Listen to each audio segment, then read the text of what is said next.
Yeah, I first learned about the Klondike Gold Rush up in Alaska when I was in the Elder Hostel in 1996.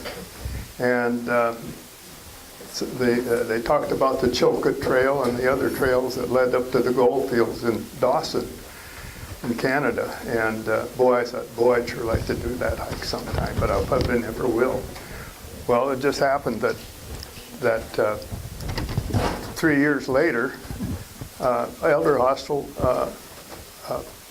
offered a program on doing the Chilkoot Trail. So boy, I signed up for it. So it was at July 10th through the 19th. But to get a little background on the gold rush of 1896 through 1899, there were some gold miners that discovered terrific gold discovery on Bonanza Creek near Dawson. And they spent the summer and fall mining, and when they came back in spring, summer of 1997 on a ship coming into Seattle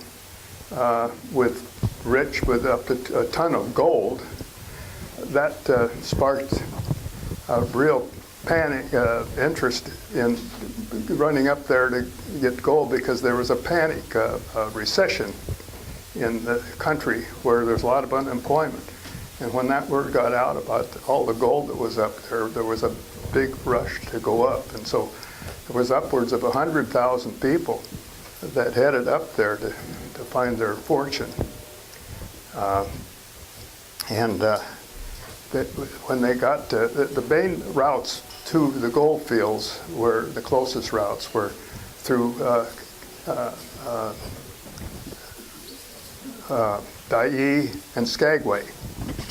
They're only 3 miles apart, but it took them different routes to get up there. But they ended up at Lake Bennett, which is the headwaters of the Yukon River. Well, the big challenge was to climb those trails through the mountains, and it required when you get to the top of the Canadian border, which is right on the Chilkoot Pass, you had to have a ton of food or supplies to go on into Canada to the gold fields. And then even after they got to Lake Bennett, they would still have to build boats out of the trees, the surrounding trees, cutting sawing the lumber out of those trees, building the boats in the winter of in 1897 and spring in 1898 to float down the Yukon, another 550 miles. So it was a huge project to do something like that. And when you're trying to haul a ton of food and supplies over these passes, and you'll see what they look like, that means multiple trips shuttling your supplies up over the pass and down to the lake, and then floating on down. It included rapids, so they had to go through rapids, and a number of people died from that. But there were a lot of people that died along the way from disease and so on, including some avalanches that killed 60-some people. So it was a pretty hazardous trip, to say the least. But when the miners got to Dawson and the gold fields, all the mining claims were already taken by the previous men that were up there. So all they had left to do was maybe work for the claim owners to just get by and then head home again broke. But for surprisingly, some people considered it a great adventure. But that was their comment about some of the returning miners. So this is sort of the history of it. And so I'll just go in from there. And then this, you can kind of visualize as you see the route that I took, or we took. And there was 10 of us on this trip, plus two guides that took the trip. So this is kind of interesting. And so we'll just start on the slides right now.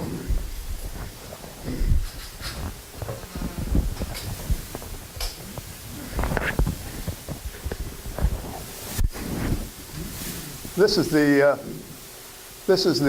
Chilkoot Trail, and these are the locations of different campsites when we had to go to just certain campsites. Dai is right down here, beginning.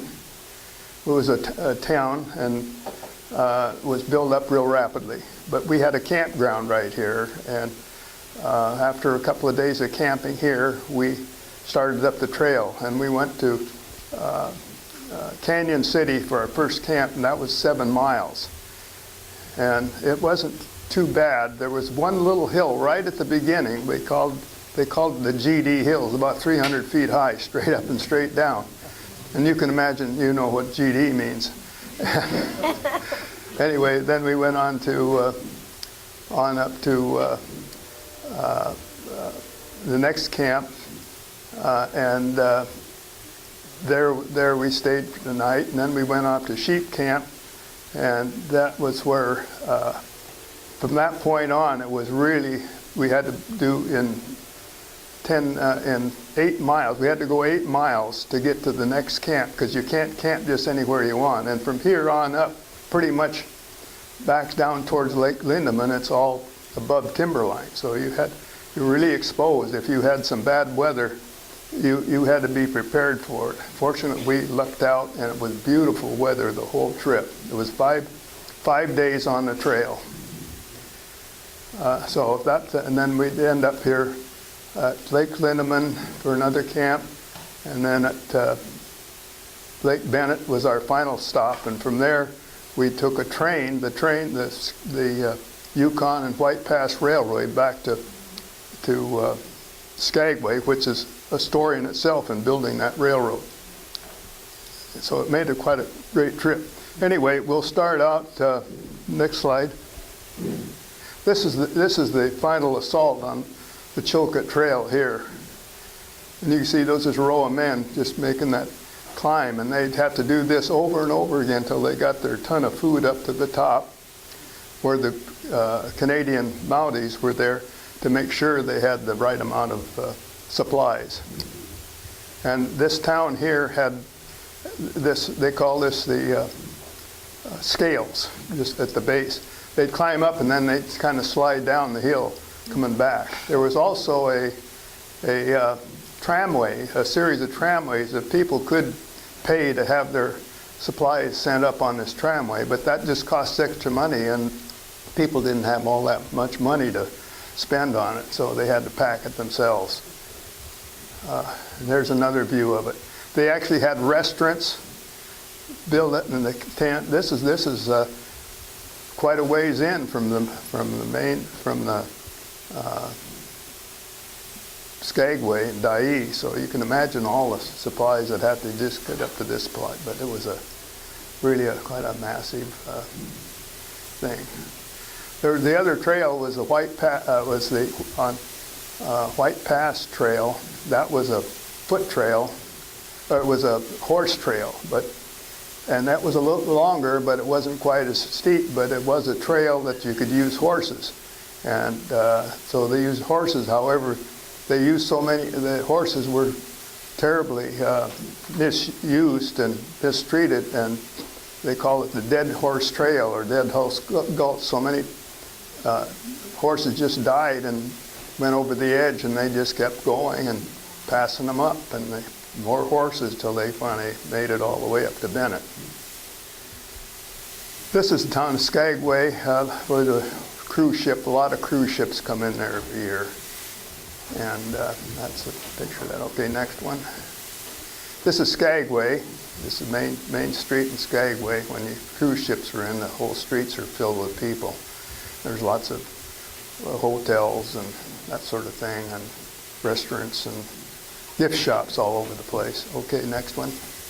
Okay, this is kind of interesting. This is a building that was used by the ladies of the evening, so to speak, and it's called the House of Negotiable Affection. I guess that was the original. It's a gift shop now, of course. And next picture. This is our group just starting our first day of hiking. And we range in ages from 50s through the 60s, I guess. One fellow was 83 years old. I can't believe it. But he made it, that fellow there in that hat up there. We were crossing the bridge, across the river from Skagway headed towards Dyea. It's about a 3-mile hike. And this is our hike leader's home where he lives on the way. We stopped there for lunch. Next slide. Here we are camping. We stayed here 2 nights. We spent one day and the next day visiting what was left of the town of Dyea. And the hike leaders also checked our equipment to make sure we were well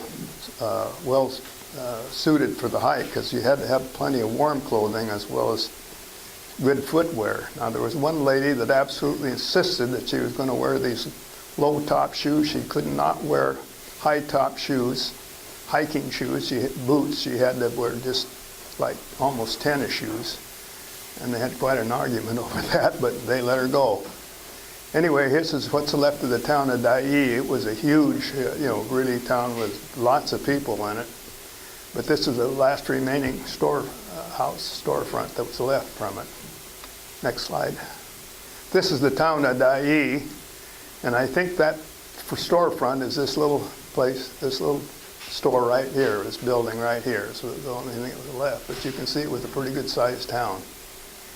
Next slide. This is the cemetery of a lot of the miners that died in an avalanche in the winter of 1897, spring of 1997, up on the Chilkoot, up above the sheep camp.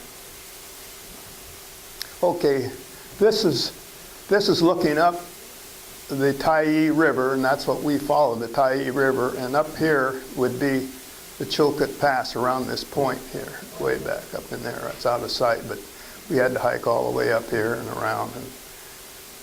Okay, next slide. That's the beginning of the hike. And It's you.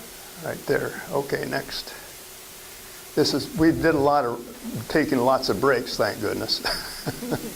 Made it fairly level the good part of the first day. It wasn't too bad. Next slide. This is a typical trail of the first day.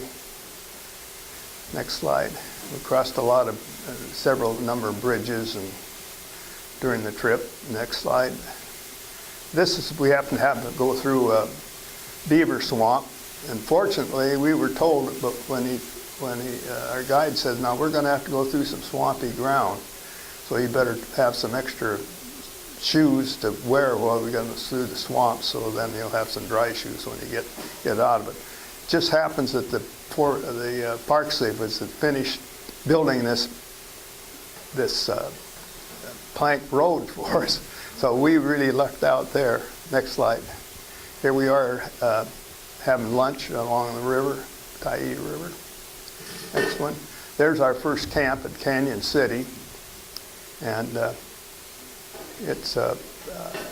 they have these shelters, these cabins at every main campsite, so you can, the ones that are there early could sleep inside if they wanted to.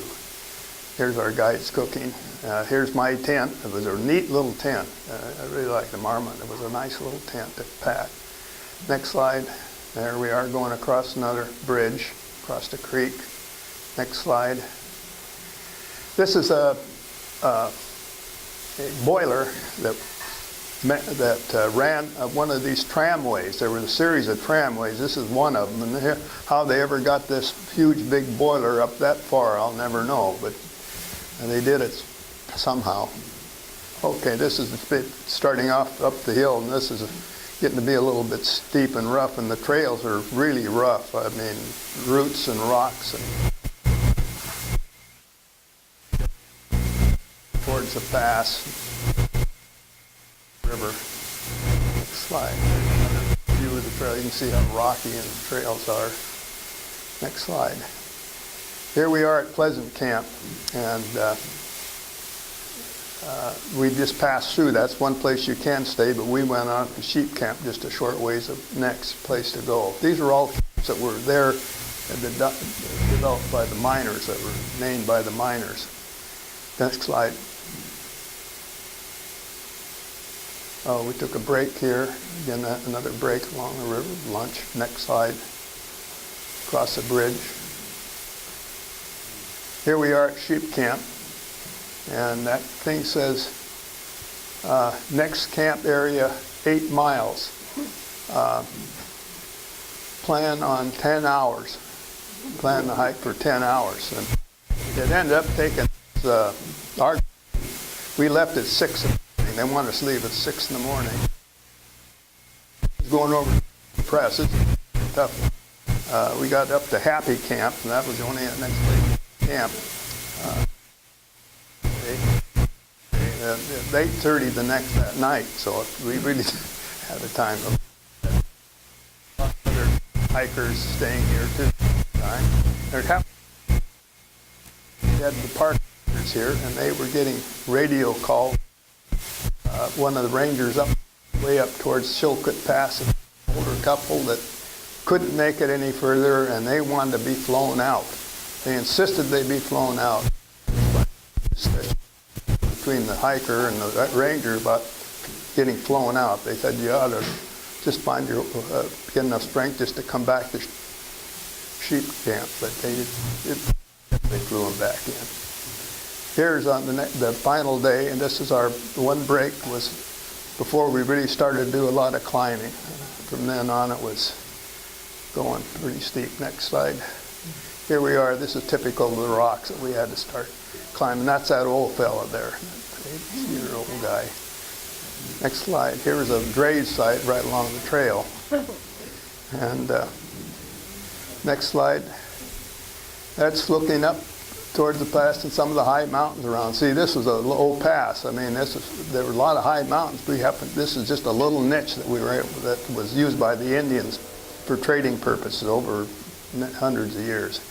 Here's another view of our trail. Now we're out in the open. There's no more timber here. We're about basically above timber line. There's a glacier above us there. Next slide. This is looking up towards the pass. We have to walk across through all this rocky stuff. Next slide. Now we're getting up there, and they're looking back down to where we'd been, way back down there.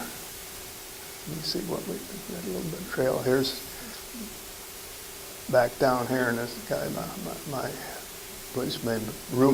my roommate when we were at the hotel. Next slide. Well, here we are at the Golden Stairs. This is what they called the Golden Stairs that miners did. This is the real steep one. And this is the Scales area. This is where we saw the picture with all the tents and people running up the trail and a little group down here. And of course, we drank lots of water, and that was really important. I drank lots of water. Every chance I'd get, I'd drink water. And boy, I think it really paid off for me. Next slide. Okay, now you can see one of the hikers, I think, right? Some hiker right up there. There. Next slide. This talks about the Golden Stairs. Just imagine they had to do this over and over again. They said they'd have to go maybe a couple of 100 miles just to get that 30 miles of equipment in. Next slide. Here we are starting up the real steep part. And here I am looking down on them. And I can't see where the others are, but this is what we had. You had to actually use both hands. You just forget about hiking poles. You had to just use both hands to get up that steep part. Next one. Now I'm looking back down where we'd been, so you can see how much elevation gain. Next slide. Here's a piece of that old tramway equipment that was up there. This is what we could see from the Scales when we first started, before we started. This is what I saw, and I thought that was the top. No, it's not the top. The top is clear back up there yet, so I had a lot of ways to go yet. Next slide. Here I am at the top, and I take pride. I beat everybody else up to the top. I was good about that. As you can see, I have a little more weight there than I have now. I wished I'd had less weight to pack around. I wish I got rid of it sooner. But here's the pass. This is a shelter, and this is the Canada now, right here. Okay, next slide. And that's probably the cleanest smelling outhouse in the country, right there, right out there. And when that gets filled, they come in with a helicopter and carry it away and bring in another one. So that's the way they handle that. How high is that? That was 3,600 feet, I think. 3,600. We started out from sea level. I was going to mention from Sheep Camp up.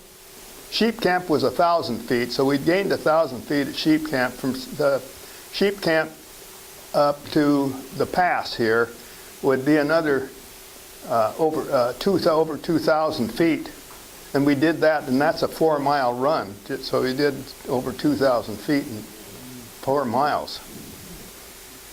Okay, that's my roommate. He's from California, and this is forget the name of the lake there, but anyway. And then we started hiking down, and this was about 3 o'clock when we left up here in the afternoon. So we kept on going, and then we have to hit all these tough walking on these rocks so much. And we were getting all tired, of course, so it made it that much tougher. Next hike. We got some nice trail here, this part. Next hike, next one. That's looking down on another one of the lakes that we passed. Next. These are all the headwaters of the Yukon River, by the way. Next picture. Here we are now at Happy Camp, and we're all bone tired. So, and it's getting kind of dark now. Fortunately, it stayed light late, so we could hike late. But we're pretty tired. Okay, next slide. Here's the shelter. We had our breakfast in the morning before heading down, and then we're heading down now, downriver further, passing another lake, another lake,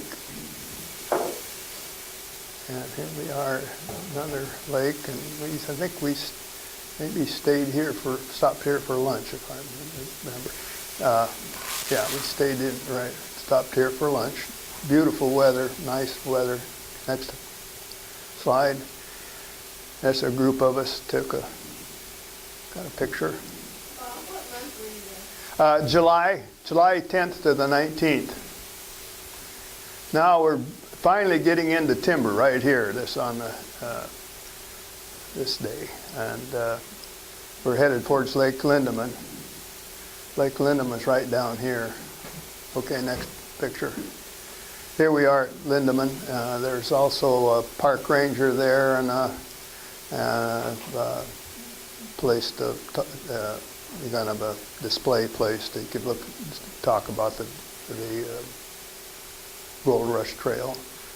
Another picture of Lake Lindeman. And then when we had to leave this next day, we were warned that we all had to be in a group of at least 6 because there's a bear at one of the lakes we were passing that's been getting into people's food, and he wasn't afraid of people, so they wanted us to all stick together and not get separated.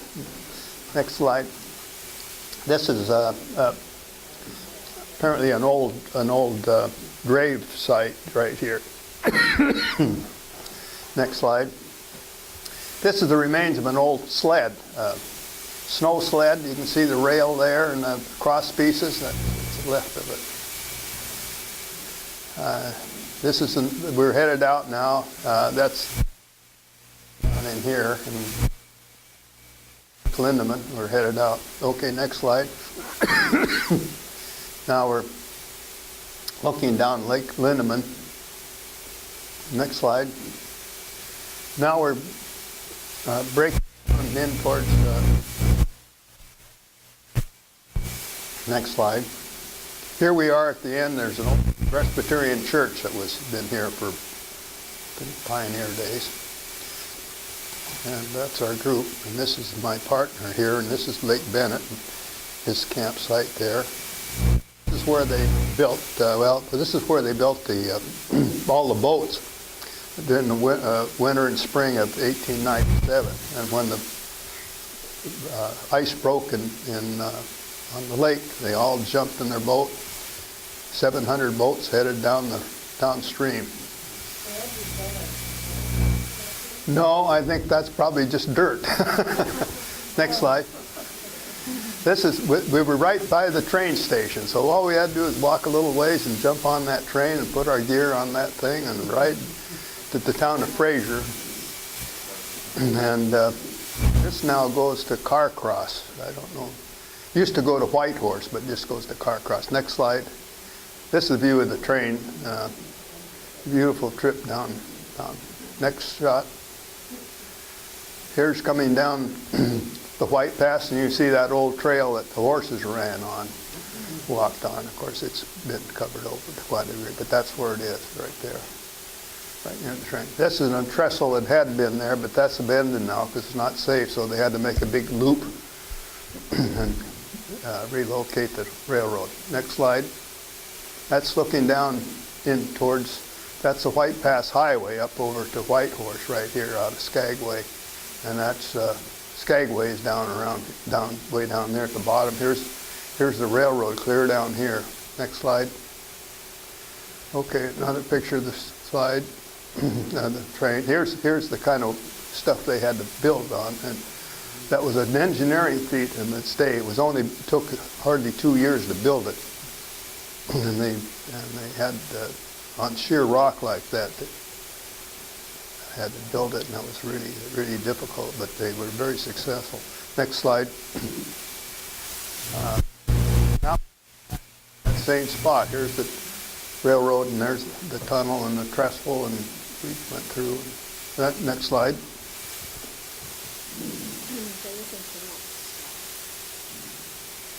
Maybe that's it. Okay, that's it, but I wanted to make it fast.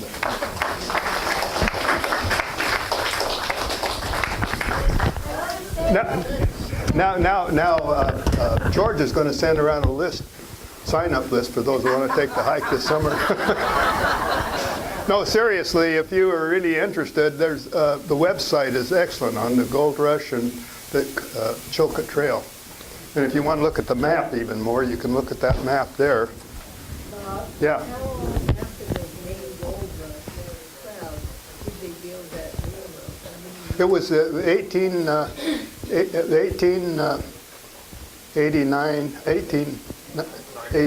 1890, or 1898 to 1999, a year or two, and that was it.